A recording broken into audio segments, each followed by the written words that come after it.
பெண் அழகு பொருள் அல்ல, ஆடம்பர பொருள் அல்ல. அவள் வீட்டின் அஸ்திவாரம், நாட்டின் பெருமை. ஒரு வீட்டின் கூரை போல ஆண் இருக்கிறார்கள், அஸ்திவாரமாக பெண் இருக்கிறார்கள். பெண்கள் ஒவ்வொரு மனிதனையும், ஒவ்வொரு குழந்தையையும் தன்னுடைய அரவணைப்பில் அணைச்சி, அதுக்குரிய வழிகளை காட்டி, அவர்களை போஷாக்கு கொடுத்து, ஒரு அழகுக்குரிய, வீரத்துக்குரிய மனிதர்களாக உருவாக்குகிறார்கள்.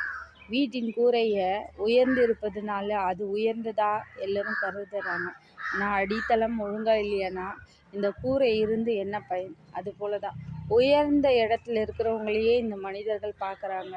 கீழே அடித்தளமாக இருக்கக்கூடியவர்களை பெருமை பாராட்டுவதில்லை. பெண்கள் வீட்டின் அடித்தளமாக, அவர்கள் அஸ்திவாரமாக இருந்து அனைவரையும் தாங்கி பிடிக்கிறார்கள். பெண் அழகாக இருந்தாலும் சரி, அழகில்லாமல் இருந்தாலும் சரி, உயரமாக இருந்தாலும் சரி, குள்ளமாக இருந்தாலும் சரி, பெண்கள் எப்பொழுதுமே அழகு தான். பெண்கள் எப்பொழுதுமே தேவதைகள் தான். பெண்கள் ஒழுக்க நெறியின், அன்பின் வடிவில், தாயின் வடிவில் இருப்பதனால தான் இந்த பூமியில் அன்பும் சமாதானமும் நிறைந்திருக்குது.